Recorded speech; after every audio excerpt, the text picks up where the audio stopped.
Thanks for tuning in to Stock Car Facts. It's always good to talk to those who made history down through the years. And on today's program, Andy Farr did just that at Daytona in 1994. Let's have a listen with him and Tim Geetson as they talk about that fateful day.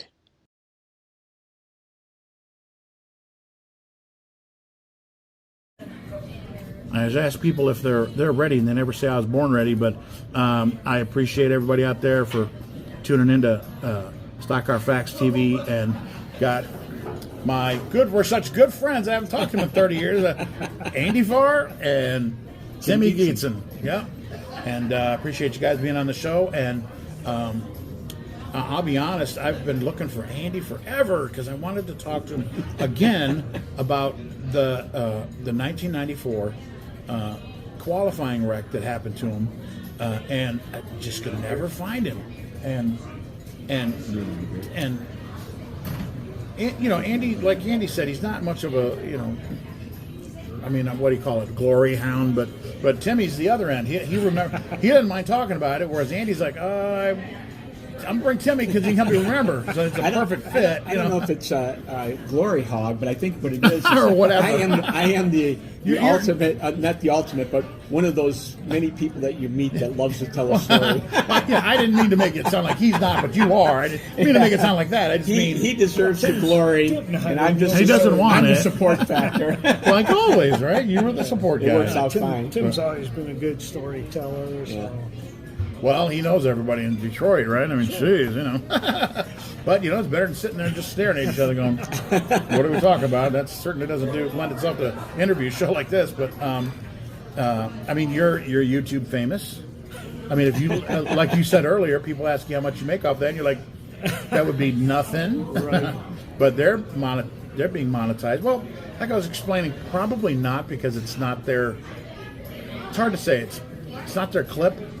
And we will show it here, but it's not their clip, so who knows what they're making. I have no idea whose clip that is. Yeah, I mean, I think it's a news station that was local down there, I think. Oh, it could be. But whoever's putting it up, that's not theirs. You know it's not. Right. So, I don't think I've always wondered if there was a longer version of that, but I've never seen. There is more than one version of it. There is. I've seen more than one version of it. Oh, really? I've seen one for 25 seconds. I've seen one for a minute and a half. But then the minute and a half one, it's after you're done flipping and the car stops and then it catches on fire. And rescue guys come out and then they go back and do it in slow motion. That's what makes it a minute and a half. Sure. You know, and so it's like, well, again, who knows what, you know, like I say, I don't know whose clip it is. Probably, like I say, a news. And no offense, I mean, you're a brand new rookie. Who would have thought to record you? I mean, I'm not trying to be offensive or funny. It's who'd have thought, right? Offensive. I think it goes with your brother. What your brother used to always say, I don't go to the racetrack to see a wreck, but if there's going to be a wreck, I want to be there to watch it. And it might be the same thing with the camera guy. Well, back then it was actual film. It wasn't this digital stuff. I mean, film, we're talking, Sure. you know, you run out of that stuff pretty quick. So, okay, I think they had, we were just talking about earlier, but upwards of 70 cars there. And that's a lot of cars to record for qualifying. And so it's like, well, guy, hey, I recorded it, and who knew this YouTube thing was going to take off, and I get paid for watching videos. I don't even think Napster was around in '94, the very first online music share thing, which now you get paid for too. But I guess we'll go back to the beginning. You know, you start driving for Andy, you guys go test, and I think you guys realize we need a little more if we're going to make this race. What do you mean by a little more? Was it the bot? That trunk was awful short on that LeBaron. Well, yeah. Is that it, or just a lot of little things? You know, it's hard to say exactly where we were going to get the speed. I mean, we took everything we could think of, and no offense, you guys, you're not super speedway experts, so not much you can say. You're going to have to rely on Charlie and the crew guys and. Right, yeah, and we did. I mean, they knew more about the speedways than us. Go down and turn right, and when you see the alligator, stomp on the brakes. Okay, Charlie, whatever you say. I've never been here before. Right. You know, to a degree, speed is speed, and you can go back on experience. You know, this made us faster, this didn't. But there's other tricks when you get into aerodynamics at that speed. And there was things we did for qualifying specifically that I'm sure it contributed to some speed. We were going faster than we had in any of the practices. No question. In fact, we went down and practiced in November just to jump in there. Oh, November. For the November. Wow. Yeah, we went down, but unfortunately broke a motor almost immediately. Hardly got any laps in. Right. And that's when we hooked up with Ward Burton, who, really gave some insight on super speedway driving.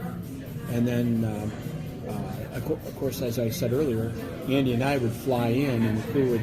So they were heading back home, and we already had plans to stay in anyways because we were there for practice. So we worked with the Keselowski boys to try to learn a little bit more. And that's where I think some of this aerodynamics and some of the things that we started to get, we weren't good at it, but we started to get a better understanding of what it took. Oh, they had them all. And you know what?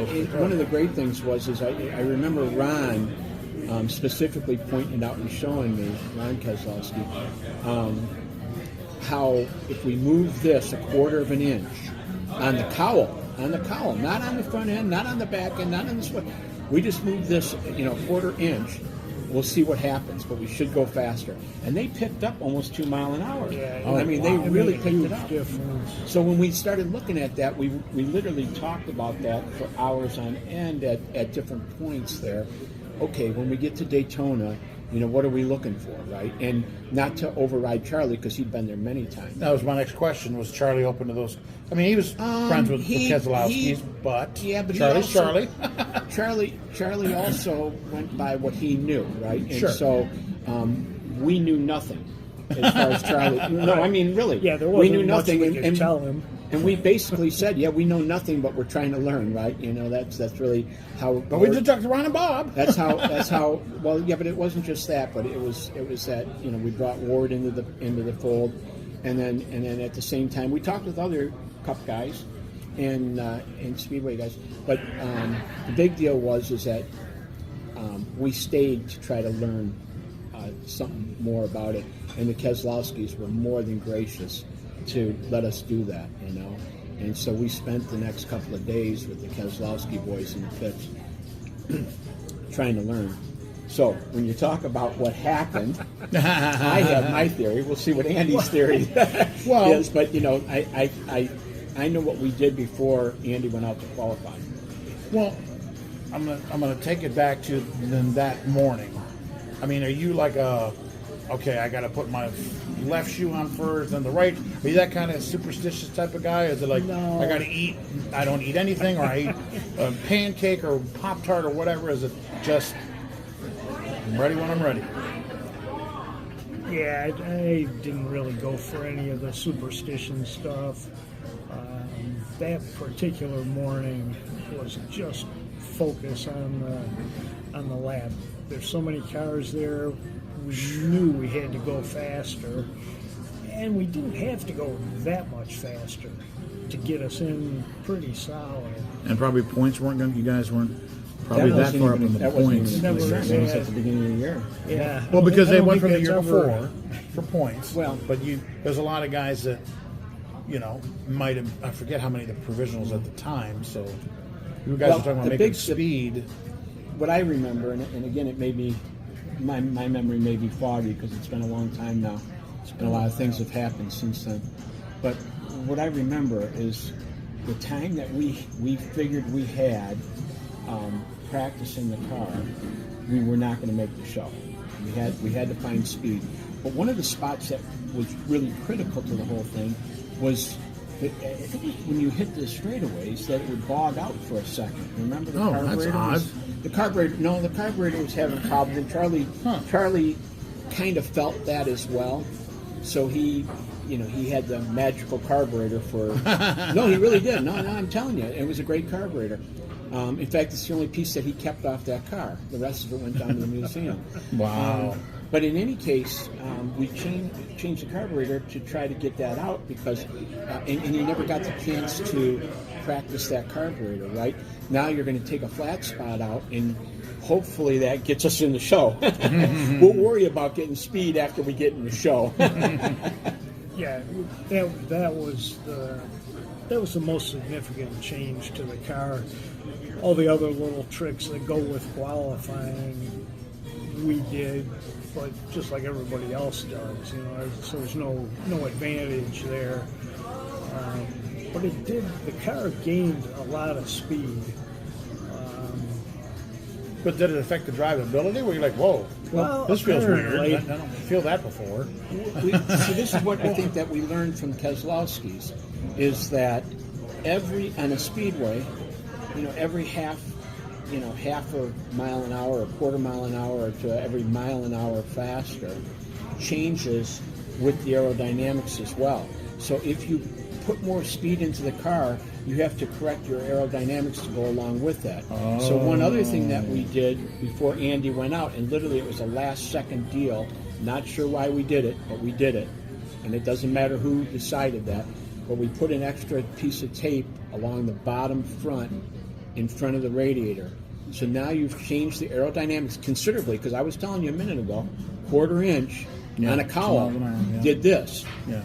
A grill covered by 200 mile an hour tape. Yeah. It's pretty significant, right? Yeah. So we did that, and we did like you said. Everybody does something. We put a little more air in each of the tires just to try to make it so that you're riding more on the center. Right. Less of the contact area. So there was 3 things that we did without being able to test any one of them. And normally, especially on a speedway, you would test one at a time. Yeah. And then once you know that worked, all right, next thing, and we did. We threw it all out. We threw it all on Andy at one time. Here you go, drive this. champ. Now. You can do it. Drive this. Definitely going for. We were going for it. Which dispels Most we could get. the rumor. Everybody talks about that Speed Weeks of '94 as the Hoosier Tire Radio, and a lot of people blame it on that. But what you guys just brought up there, I mean, you can't blame it all on Hoosier. It sounds like. Well, I our case, I never no. would have blamed it all on Hoosier. Because you didn't know the difference, right? Exactly. It could have been Hoosier. Yeah, right. I mean, you don't know, right? For real, it could have been. But I mean, you're talking about 3 wholesale changes that are pretty big, Right. And They were now you big got a changes. brand new radial tire that a veteran driver was on that helped develop them, and his results didn't turn out well either. So, and then another champion, In the same place as well on the racetrack. same place.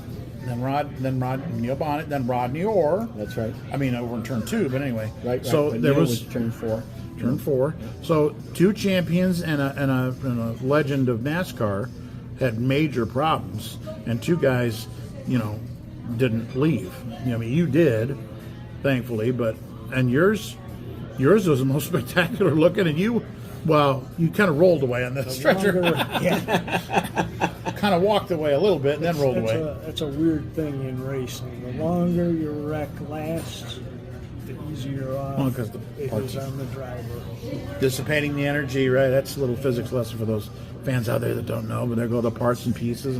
But it's not going fast that gets you. It's stopping fast. Yeah, it's stopping fast. Yeah. So the longer it takes you to come to a halt, the better. And that one took a little while. That one took a little while. Yeah. Yeah, you watched I the was film. It took a little while. lucky. I'll show it to you here in a second. I want to get your reaction, but And so when you were talking about that, the three changes that we made, it was so profound. And of course, there could be some human error there, but I'd been working on that clock for everybody on the racetrack on my stopwatch, and I had a spot where I could hit Andy half track, and I mean I had it right on half track. And so when I snapped it, then looking at the speeds, it would have put us at 2 mile an hour quicker than we were qualifying, which put us in the show. put it in your show. And so now we're talking about 3 wholesale changes that clearly not only worked, but maybe overworked, right? Because we picked up 2 mile an hour. And with that wind change and everything else, 2 mile an hour is a huge window, as we learned from Kozlowski. So you climb in, strap in, you put the sternum belt on, all the other belts. You know, I remember putting the belts on, not so much the sternum belt. Well, right. What I remember doing was I pulled those belts so tight that I thought, oh man, I better loosen them because I could hardly breathe. Yeah. They were that tight. You know what? It's 2 laps. Yeah. And you'll sink into the Those seat. belts were way tighter than you would normally. I think the Thank God. adrenaline got to me. I really cranked them. So you're sitting there in the seat, you're looking at the windshield, there's the official, crank it up, and then he sends you. What are your thoughts as you're heading out on pit road and I got to get up to speed because these restrictor plates. That was the whole thing. Good job. Just Get right. get it up to speed, get as much out of it as I could. Somehow, maybe that even took too much of my focus. I kept glancing down at the tach and realizing, yes, we're definitely faster. Not like I looked at the tach and not the track, Yeah. but that's where my peripheral head vision, was, right, you sure. know. My mind was thinking about the speed. And we ran the first lap, and the second lap, coming out of 2 onto the back stretch, I felt the car snap back into line. And Maybe that's the wind I at the remember beach. thinking, It was sideways. I didn't feel it coming out, but I felt it come back. And I thought, man, this is going to be a good lap. Probably the dumbest thing I could have thought. Who thought it would be a memorable lap like that? But Yeah, but it is weird that I did not feel it coming out at all. But I felt it come back, and again, that made me glance down at the tach. And I thought, all right, our RPMs were up like 200 RPM from what we had been running, and that's a huge, that's huge big difference. Yeah. Wow. So I've got this on pause. I'm going to hand you this. It's on pause. You're midway down the back stretch, and the clip itself is only 23 seconds. But I've got it. Like I say, it should be right at the beginning. And I'm gonna. I don't know how many times you've seen this. I've definitely seen it. A lot of people. Hey, is this you? Hey, look at this. Exactly. But I want to see your reaction as you're heading down the track. There you go. It's like I say, it's only 23 seconds. And yeah, I guess. What are you thinking here?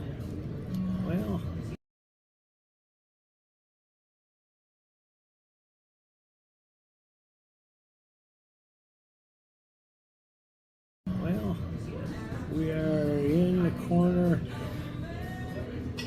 Yeah. Why am I upside That down? was a rough day. And they say it gets quiet, right? Is that what happened? That's what you remember? Or? As it broke loose, I didn't feel it at first. Just like back in turn 2. I realized I was looking out the windshield under the mirror, more toward the center of the windshield instead of over the steering wheel. And remember, this is a split second. Yeah. But right then was when I realized I'm not feeling it coming out, but it's clearly starting to break loose. And within that second, half a second, it was already gone. And everybody they tell the rookies over and over, if you do lose it, lock it left and hit the brakes. Well, I locked it left, hit the brakes. The brakes, we had the calipers pushed back like everybody does, so nothing really happened. I don't know how much it was going to help anyway, but nothing happened. I think the back of the car, as I went off the banking, the back of the car hit the banking and turned it back to the right. And that's a violent transition. It was kind of that's bang, not a- bang. Well, look what happened to Earnhardt. Same thing. He went down on the flat. And, Yeah, I think I've heard 1,000 times that, oh yeah, that's where you overcorrected. I locked left. I wasn't trying to correct anything. it's just one move. I mean, Right. I never even turned it to the right. Yeah. And the car shot to the right. Would you say it was kind of like a hanging on? Now you're just hanging on for the ride kind of deal now? Yeah, kind of. The other thing, when it started to go up the banking, that was so violent when it hit that I heard the engine rev up because my foot hit the gas pedal again. Well, it would when you slam your whole body forward. Right. I don't think the car was pretty much off the ground, and the way it revved up, I'm sure the tires were just spinning. It's not like I drove it up to the wall. You were off the ground long before you got to that wall. Because it's weird that it started to roll to the left. Yeah. You look at physics here and all that, and you're like, this like breaks every rule, doesn't it? Yeah, it did. And it was happening pretty fast. Yeah, So yeah. things literally kind of got blurry for a second. And as it headed up to the wall, I saw the painting on the wall, that big D on the wall.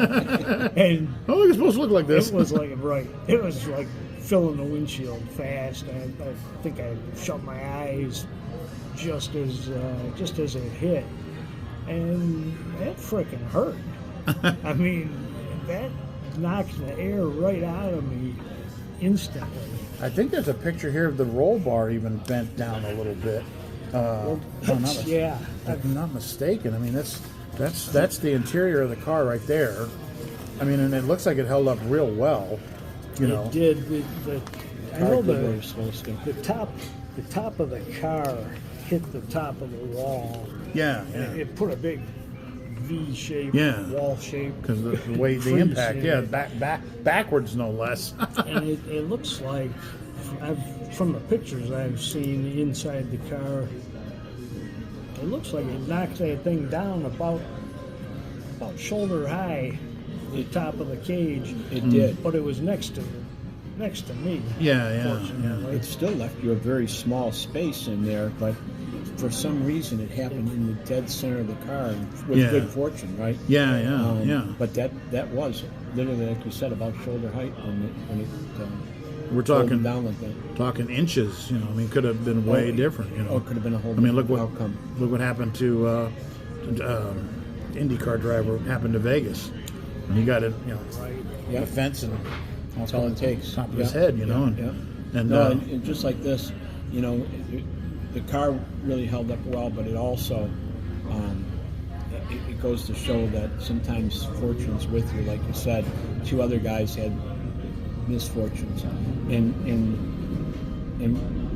to look at the car when you've seen it, it really came to life. Andy was already in the hospital when the car came back to the garage, and it was gone. Oh, you were? Okay. Yeah. It was gone. Oh, that's right. You went straight to the hospital. Yeah. I think they did. They took me to the infield, Right.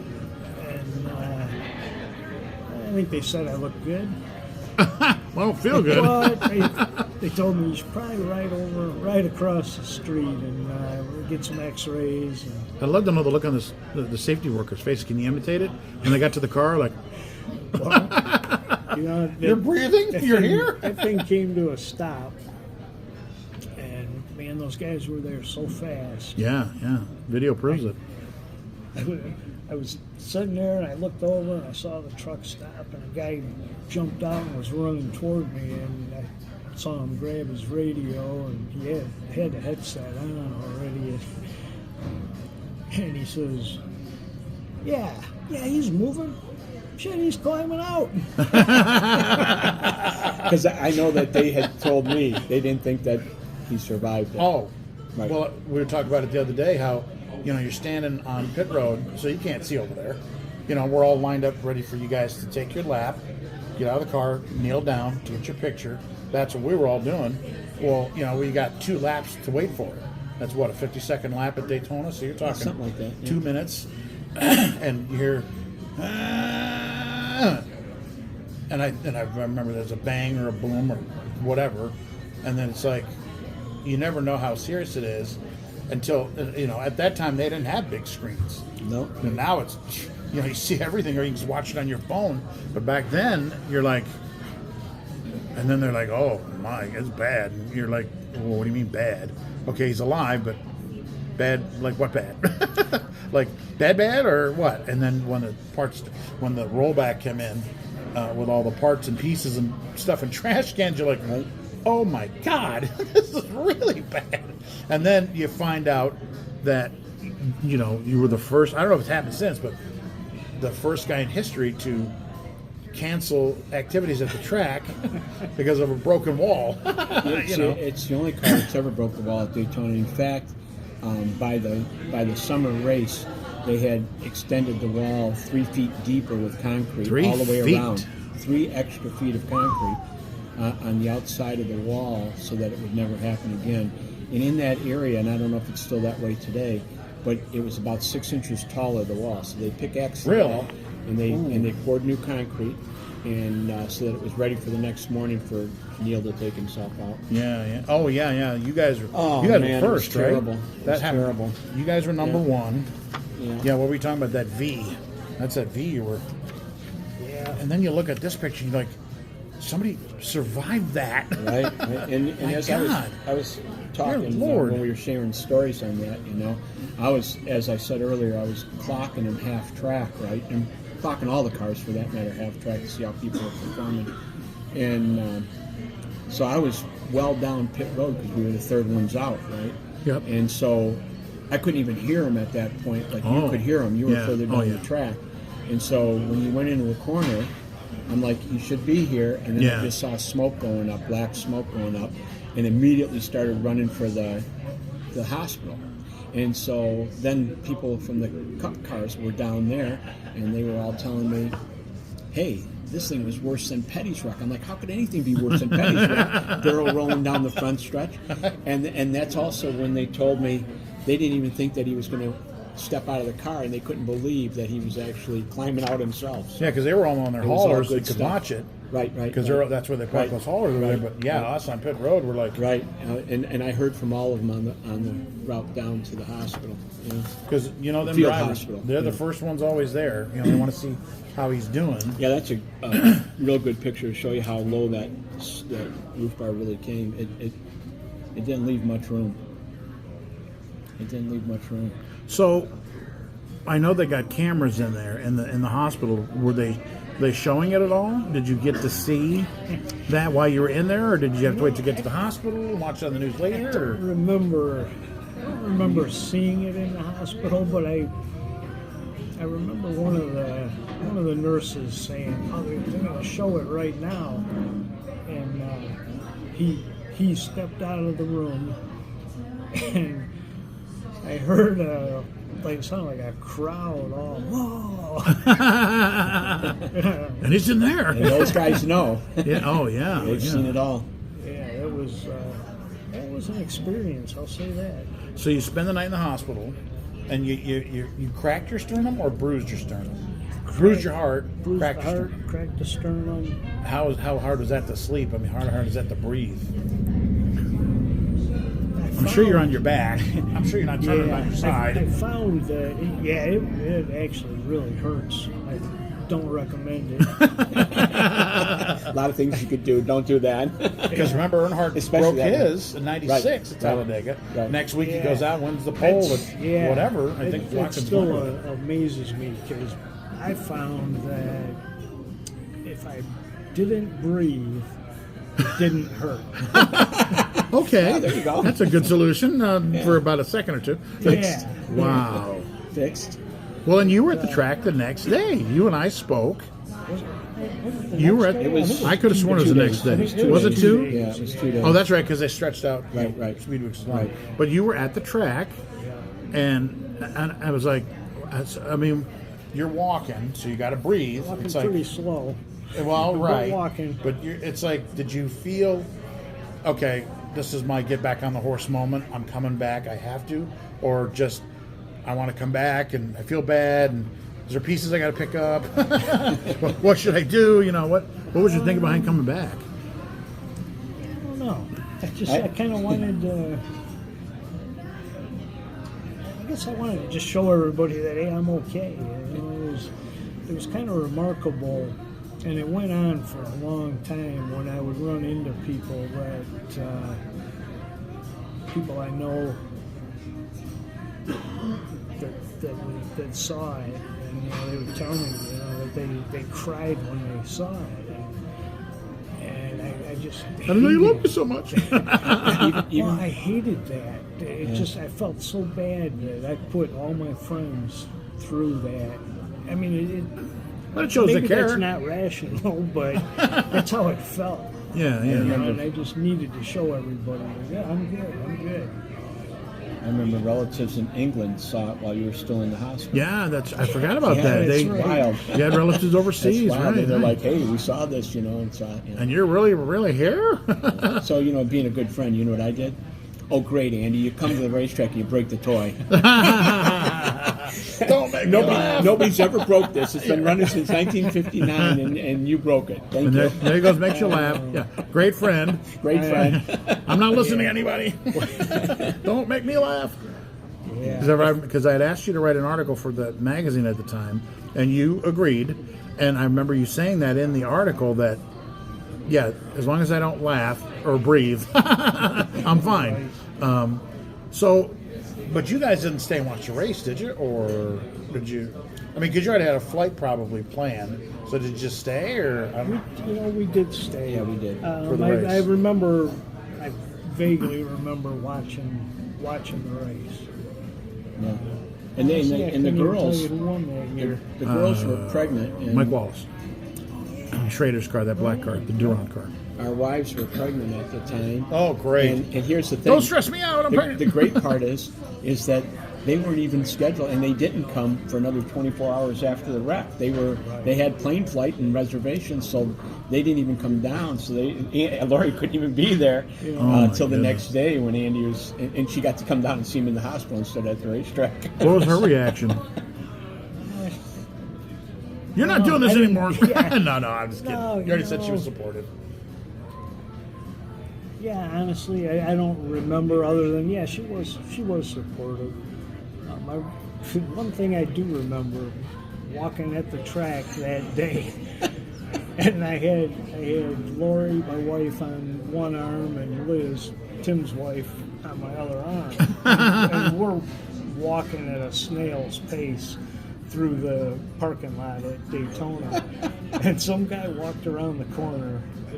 And he looks at me with these two women there, Quite pregnant. and he looks at me and he says, "Oh, dude."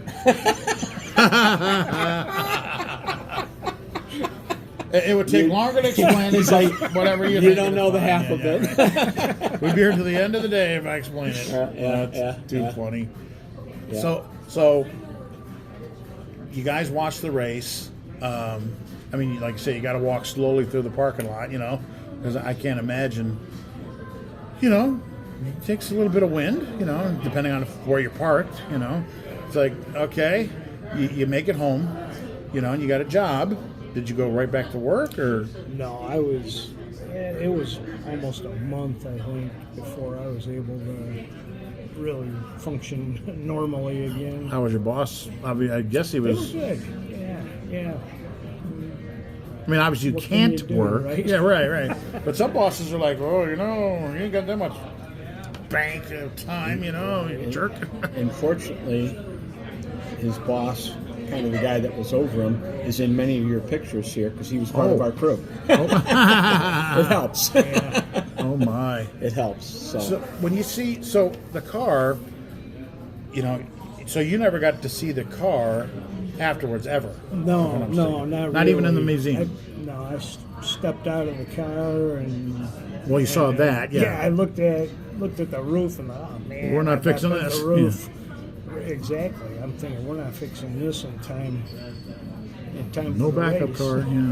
Yeah. But for those fans that don't know, and we'll put a shot of it on the screen again. Sorry, Tim, you're going to get covered up here. Oh, you're good. The car ended up going to the Talladega Hall of Fame there outside the track, just like Michael Waltrip's car did, like Phil Parsons' car did, and then your guys' car, I don't know if it's still there, but it was there for a long time, and you still haven't even seen it then, have you? No, I never did go and look at it. Maybe if it's still there, maybe I'll take a drive down and have a look. Well, when we go, I'll go look, because Yeah, I mean, I'd be thought it was surprised. there. It's been 30 years now. Yeah. 30 but years in a it's few days. It's the only car that broke the wall at Daytona. That's though. true, So, very true. You know, But and when- they keep expanding the You know, museum. they- I'll bet it's yeah. still there. That broken wall, I think for the next, I was running cash car and people were coming up to me and having me sign chunks of that wall? concrete. Yeah, I had a I'm sure this is chunks of concrete from I Daytona, said, right? Where'd you get this? Oh, no, and really? And the guy said, Really? Oh yeah, they have Yeah, the the painting one- from the wall. the one guy I asked, I said, man, where'd you get this? He said, It's all over the parking lot. I saw a Schrader pick a piece up off the flatbed. So I walked over. Oh, I and never grabbed thought of that it. when I was standing there, just Wow. snapping pictures, Right, you know. right. And that leads to my next question. You know, I think I did a pretty decent job of chronicling this, but you look back at the devastation, and I mean, I guess, like even you kind of said, Timmy, when we'll put it on the screen, the parts on the flatbed alone, you know, I think the actual car come in on the hook, and then the parts come in on the flatbed, I think, and trash cans, right? For me personally, since I was right there with all of it, the car didn't mean much to me. It was just the wrecked race car, right? We've seen many of them, and we've all wrecked them. Maybe not that hard for sure, but the fact of the matter is the only thing about the race car was the whole front clip's gone, everything from right, including part of right. the firewall. But when it came back, and some of your pictures here show 55-gallon drums that are filled with parts. Yeah. And when you see a race car come back in 55-gallon drums, and then the rest scattered across a very large roll-off, I mean to tell you, it really brought to light how devastating that wreck was. It really did. It made a big difference and an impression that will never leave me. You know. Did that change you in any way? Did you I mean, you obviously kept racing. You guys weren't at Talladega, but you were at Pensacola, and it's like, did you go, well, I'm going to drive different, or I mean, you know, I'm thinking about it when I hit into turn one, or I definitely don't think so. Because Bobby Bowser said when he got wrecked at Talladega, well, he doesn't think so, but Krista Bowser, his sister-in-law and spotter at the time, said it changed his driving style, and that was, I think, 89 or 90. He got wrecked on the backstretch. She said it definitely. And Bobby was, I don't think dirty, but aggressive. Even after that, I never saw him before that. So it's like, wow. This show is really about and for Andy, but to interject with what you're saying there, watching from the sidelines, I never seen him miss a beat after that. He never changed his style. He never changed anything about the way he was driving. So I don't know. You may have felt it differently, but to me it didn't seem like anything really changed. No, He still had the same aggression, but you got to remember, Andy was a smooth driver, not an aggressive driver, and that makes a big difference, right? Right. And he still had his smoothness, and he still had his speed, so it wasn't like it affected him to back off earlier or not take a guy on or anything else.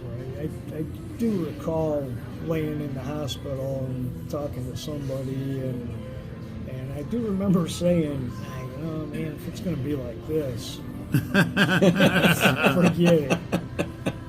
But it didn't really last that long for me. If anything, honestly, I had this weird fearless feeling. Which that probably isn't good. It worked out okay. But that's probably not a good thing fearless, to me, fearless is stupidity.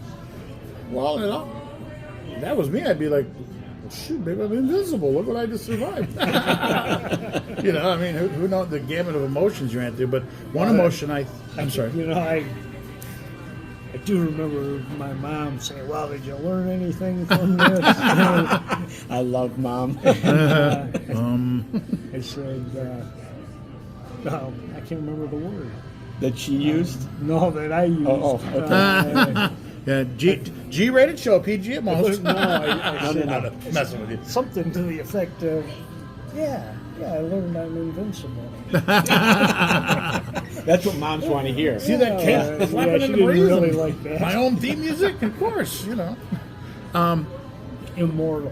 That was That would be Yeah. perfect for Ann. Well, you're still here. Yeah, so far you're proving it. so you know. far so good. Yeah, right.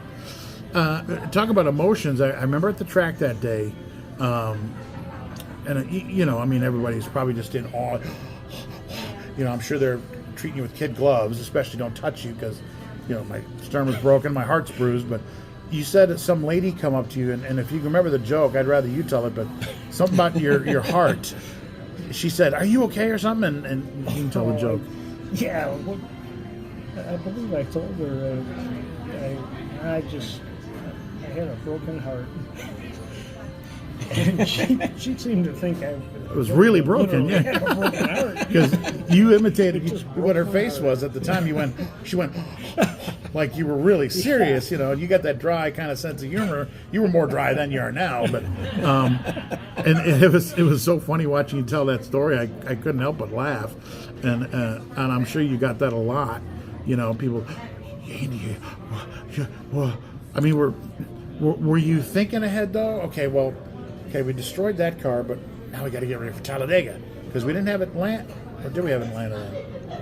Yeah, we did. Well, I don't know. Anyway, we got Pensacola, now we got Talladega. Can we get ready? I mean, what do you got, Charlie? Was there any talk of, I think the experiment's done. I think we really just kind of went into getting ready. Yeah. Getting ready for So there was the no next talk race. of, Exactly right. okay, enough. No. You're not ready for this? No. Nothing like not that? at all. Because I believe that everybody, including Charlie, didn't think that it was something like he wasn't ready for it or because he was a rookie or any other thing. That there was just other factors that played into making this happen. And it all came together at one time, and unfortunately, it's caused what you all see on the video. And again, you weren't the only one that weekend, so. Right. And it's funny. Even today, I never look back and think, man, maybe I wasn't ready for this. I just assume we're ready for it, and then you're ready for the next challenge. That actually never crosses your mind. Well, my mind, anyway. Well, after that, though, it was pretty uneventful. I mean, you guys were making headlines after that. I mean, know what I'm saying. Well, Right, I know. not those kind of headlines. Yeah, well, yeah, who but could, How many, right. ever do, how many people ever do? A lot Right, of people right. go all through their whole career and can't Andy who? say this. Andy Fair, You know, like we yeah, were saying. But a lot of people go through their whole career and do very well and never experience something like this. But at the same time, they never experience the wins that Andy made over the years too at all the different racetracks he faced. So when you look at it in a big picture, it's just one more of those experiences. Well, arguably, I mean, this could be debated. We don't have that much time, but arguably, you're more remembered for this than you are anything else. No, How does that make you feel? absolutely. And how does that make you feel? I mean, between the two of you. Well, I think it is weird, and it probably even kind of sucks that this is what you're remembered for. But probably the good thing is You're remembered. we did. Yeah, I remember. Yeah. But all my racing, I actually did that all for me, and it was really cool. I never honestly thought about people remembering it. But it is when, at some point, when all you hear about is this, you feel like, hey, did I ever tell you? Did I tell you the story about? Blowing a hole through the wall. Yeah, now you're older. Now people are not remembering. Even when we were winning a lot, you wound up telling stories about the races that something crazy happened and you didn't win. Because you tell somebody a story about, hey, we showed up at the track Man, the car was so good. We never even touched the thing. We went out there, we sat on the pole, we led every lap. I mean, it is one boring story when it goes Isn't that what you're perfect. supposed to do? Well, if the car falls off the trailer on the way to the races, people want to hear that. Yeah. That happened to And Brad they Smith last year remember at that. Charlotte. Yeah. The car came out of the trailer, Right. ended up in the middle of 29. He's a half I mile heard from the about track. that. You know, isn't that crazy? I think maybe that's part of the reason Andy and I always kind of just understood each other was I don't think I ever turned a lap on any racetrack for anyone but myself. And I could care less if I was remembered for it or not. And I don't believe, Andy's always been a very humble guy, and I don't believe he ever had that arrogance that some drivers do have that want to be remembered because they were great, or they were this. And even Dale Earnhardt, for as great as he was and as much admiration as he got, I don't think he ever thought about it that way. He did what he did because that's what he loved to do. And he didn't care if one person saw it or no people saw it. Or what they a thought million about him, people like you did. said. It didn't really matter. We did it for our own selves. We And I enjoyed think it, yeah. Andy was always that way, and he never really looked back to No, say, it's really- "Well, I hope people really like me." In fact, if I remember right, it used to be, "I don't need more friends. I need to get rid of a few that I have." I always thought I was on that. I always thought I was on that list, Kevin. I think a lot of us are on some people's list I there. maybe was on that list for a while. Get him off. Maybe my still friend. am. Now you go to Facebook and just unfriend Yeah, him. yeah, you you know? could just unfriend him. But anyways, not to speak for Andy, but just I think that's part of the reason that he and I always kind of grooved, because we both kind of believed in it the same way, And lived it the same way. I guess it'd be kind of cool if people remembered your wins and thought you were a nice guy, but it's not necessary. And like the famous sports saying, it is what it is, right? Yes. So we appreciate you guys watching Stock Car Facts. We're going to wrap it up here in a second. So what do you have to say to the fans out there watching this that are tuning in to hear what Andy Farr's got to say about this? I mean, you've said a lot already, but is there one thing you've always wanted to say to folks? Like just any one thing that, if you do, fine. If not, that's fine too. If you could hand out a card and just say, "That's all I got to say about it. I'm done talking about it." No, I don't talk about it much. I never bring it up. If somebody does bring it up, I'm willing to talk. Although I've been hearing about it for 30 years now, and usually, I've got that 20-minute story down to, yeah, that was a rough day. Well, we got 47 minutes on it now, so not bad. Well, half it's you and half it's Timmy, so So you're right. I guess you're right about it. We got it down to whatever. But so to wrap it up, I usually end my interviews with, "How do you want to be remembered?" But you guys already told me that. You guys, whether you're remembered or not, that's cool. It'd be But good if you remember, but if not, I'm all right. As long as, I think for me, and I'm not speaking just for me, I'm saying as long as people just remember, like Andy, for instance, as just being a really good racer and a good guy and did what he loved in his life and took care of his family and was a good family man. I think that's all any one of us could really want in life. yeah, That would Right. be right, and that would be awesome. yeah, Right. yeah. I agree. That's all you really need. You don't really need glory. You don't really need wrecks at Daytona. You really don't need all of this to be remembered by. This is all bonus. But yeah, this is all just kind of cool to add to the story. And on top of that, my gosh, 31 years. Where, where has the time I say that about my hair. gone? Yeah. Well, I've been trying to keep that glare down from the camera. Exactly. Well, he's got the white hair, and you got the no hair. I needed to powder it. Yeah, right. What was that paint your bald spot back then? Yeah. But thanks, folks, for tuning in to Stock Car Facts TV.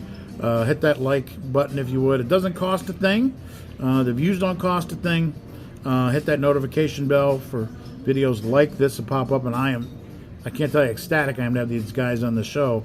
And Andy asked me, he said, "Well, what about having Timmy on here?" And I usually don't do that, but it's like, it's probably not a bad idea, because I'd like to hear the thoughts of either one, both perspectives, the crew guy, the money guy, and the driver and the guy who wiped out the track that day, and he added a new turn out of the deal. And so no, I think it worked out great. I think it was a good show, and I hope you fans enjoy it and share this as much as you can on your platforms. Everybody says, they comment on the Facebook when I shared the link on there. It's like, no, comment here and on Facebook, but please comment here on this video. And we hope you enjoyed it. And guys, thank you so much. We had to do this segment 2 days because we did it at a local establishment. And we got thrown out before we could get to this part. But you know what? That's okay. Because, you think about it again. It's like, oh, I could have told that story. I could have asked this. So worked out perfect. And guys, I just can't thank you enough for being on the show. And it's good to see you guys again. After, like I say, how great. It's been quite a while. For having us. Well, it's great to reminisce. Yeah. Thank you. No problem. And again, like and subscribe. And again, thanks for tuning in. We appreciate you tuning in to Stock Car Facts and with our interviews, Andy Farr and Tim Gietzen. Now, at the time, in 1994, I tried to catalog as best I could the parts and the pieces all over the place that Andy, left me to photograph. And I wanted to present them here, but I don't want to play music because people always complain about the music I choose. So I did find an article I asked Andy to write me at the time that described what happened in the race car, and I called it Flying Farr's Logbook. Get the pun. Anyway, so I thought I'd read a few excerpts here as backing sounds. And if you haven't subscribed already, please do. And please hit that like button and the notification bell so that you'll always be known when we put up new content like this. And we appreciate the comments, but we wouldn't mind if you left it here on YouTube instead of on Facebook or something like that, because it really helps with monetization here. But we do appreciate everything you do. And here's some excerpts from Andy's article, Flying Farr's Logbook, in the March 24th, 1994 edition of Supercars Today. And he did remind us that he was sponsored by Massey, Chrysler Plymouth, Daytona Beach, and Orlando Dodge, and that there were 76 cars trying to qualify for a 40-car field. And everybody was all excited about the 47 that were down there this past 2025 ARCA race. But 76 and 47, I think that's a bit big of a difference. And he was the third car that rolled out, but at exactly 2:30, qualifying began. And then he said, I shut my eyes for a second, and then I popped my eyes open immediately, but found out I wasn't done wrecking, though the rest of the wreck wasn't very spectacular from my seat. He said after the car had stopped moving, he reached up and shut the ignition off, pulled off his gloves, and hung them on the roll bar next to him. And as he let the window net down, he looked down to undo his belts and saw that the floor pan was gone from under his feet, and the frame was sitting on the track surface. That's not good. And in the immortal words of Ferris Bueller, oh boy, I killed the car. As he stepped out and walked to the ambulance, he looked around and there was junk everywhere, and he said, metal, concrete from the wall, and plastic. No wonder I wrecked. Who could drive through all that? And in closing, he brought up his sponsors, Atlas Copco Tools, Mopar Performance, again, Massey Chrysler Plymouth, Mancini Racing, Ankara Industries, Jomar Racing, Diamond Racing, Hoosier Tires, and Tim Gietzen's Tim's Transmission Parts. And he concluded by saying that's advertising you can't buy because the car did go into the Talladega International Motorsports Hall of Fame Museum to show people that drivers do survive these spectacular wrecks. Again, thanks for watching, and tune in next week when we speak to Jake Garcia and Sheldon Creed about the upcoming 2025 season.